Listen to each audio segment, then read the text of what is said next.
واو والله يا بجعيلك وانا هيك كبرتي واو والله يا بحسوستا كوريج سمانك هذه أمشي كسوف فديسنو وحاسقنا مقال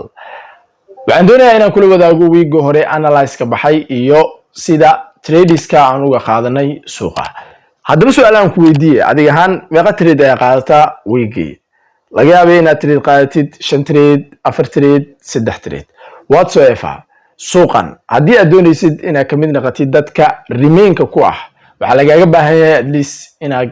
سوقا كراديسيد فرصدوين 3 مالين ويجي ودنبا هدي أكويديد فلله الحمد لكن waxaa qasab ah ma hubantii inaadan ka weynin hal maalin oo si waadax ama profit aan caadi ahayn lagu siiyo kaasanaan waxaan ku tareedgarayaa istiraatiijiyada lagu magacaabo ICT strategy taas oo anigu aan arkay inay tahay mid wax badan ii faa'iideysay macnaheedu baray iyo dadkii aniguba aan baray waa u mahadnaqayaa abaalkoodina way haystaan maanta haddaba waxaan doonayaa inaan analyze gareeyo ama dib u analyze gareeno weegi la soo dhaafay buyskayga sidoo ahaa iyo intriyada suuqa aan ka raadsaday sababa intriyadaas aan ku qaatay insha Allah weegi dambe waxaan ka rajeyn doono soo dhawaada muuqaalka sidoo kale intood muuqaalka la garay si uu dad badan u sii gaaro si share garay waxaan ku rajeynaa horumar iyo baraari inaan naqatid trader gacantiisu ay fadhido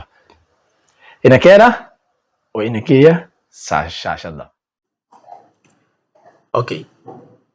DXY waxaan u dirnay 13 oo ahayd maalin Isniina buy. Note kana meesha ku qornay waxaan sugnaa tradeada high probability ah maanta ma ahan maalin la trade karayo. Okay, EU-ne sidan ayaan ugu dirnay sell. Today no trading day waa maalin Isniina aan ku qornay. Iyadoo halkaas la joogo sell aan u dirnay oo sell aan ka rabnay. 14 December 2023 DXY buy ay noo ahayd okay 14kii waxay noo jiray euro waxaan ka rabnaa sell note CBI ay jiro jihadana jihena lama aadin sorry it was my mistake it means maalintan haddii aan sharaxno meeshan buy side kaas la qaaday laakiin suuqu wuxuu target u socday another fair value gap kaas maalintan bis ayaheed CBI-ne maalin trade ma ahaynba oo maalin la trade kariya maaha suuqa waxaa ku fiican inaa iska dhaaftid okay maalinta ku xigta DXY 15 ahayd waxaan u dirna buy sababtuna wax kala maahan everything was proven okay DXY-ne euro USD-ne sell ayaan usoo dirnay iyadana oo fursad sell aan ka raadinaynay 16 aynu imaano marka 16 waa kan marka maadaama buy side-kii la qaaday halkan BBR lagu sameeyay fair value gap-kan la jabsaday fair value gap-ka maadaama la jabsaday suuqu uu ku hakaday halka meeshaanne haddii aragtid waa meel iyadana point of interest oo OB ah OB-ga maadaama lagu hakaday waxaan ka rabnay suuqa in uu CA-gaas imaado maxaa yeelay halkan waxaa inooga abuurmay another fair value gap okay marka maalintan BBR-ka waa muhiim waxaana laga yaabaa in la ixtiraamo soo ma jeedid it is okay jihadina waxay ahayd BBR-ka marka la imaado kadib abtirin aan ka raadinaa laakiin ilaa BBR-ka sell aan ka sugno EUY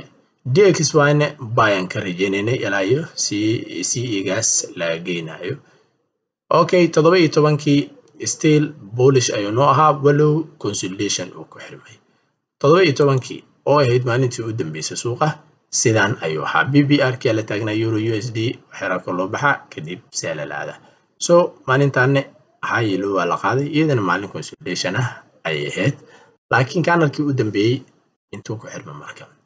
aynimaano trading view-geena daily-ga aan tagno everything was proven it was buy horena waxaan ku dhahay waxaa laga yaabaa CE-ga in la ixtiraamo so marka buy kadib isbuucan insha Allah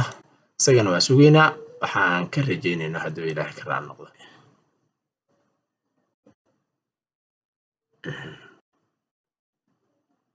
trade-kii baxay sidaan ayuu ahaa waxaan naloo qaaday previous day low halkan waxaa inoogu beegnaa fair value gap laakiin ma la imaanin kanne waa long term low aan dib dambe loo jeedi doonin ilaa iyo xad okay trade-ka marka sidan ayaan uga qaadanay wuxuuna noo ku dhacay TB-ga sawjeedaan trade-ka waa trade-kii ugu quruxda badnaa ee weegan uu sameeyay suuqu marka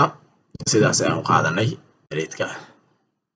soo dhawaada marka filayna wax badan ka fahantay oo ka faa'iiday insha Allah weegan waxaan ku rajeynayaa inuu ku noqdo week kalo qurux badan insha Allah haddaba haddii ay tahay markii kugu horeysay soo booqato janaalkan muuqaalkan la garay sidoo kale intoodna si share galay hada wabillahi tawfiiq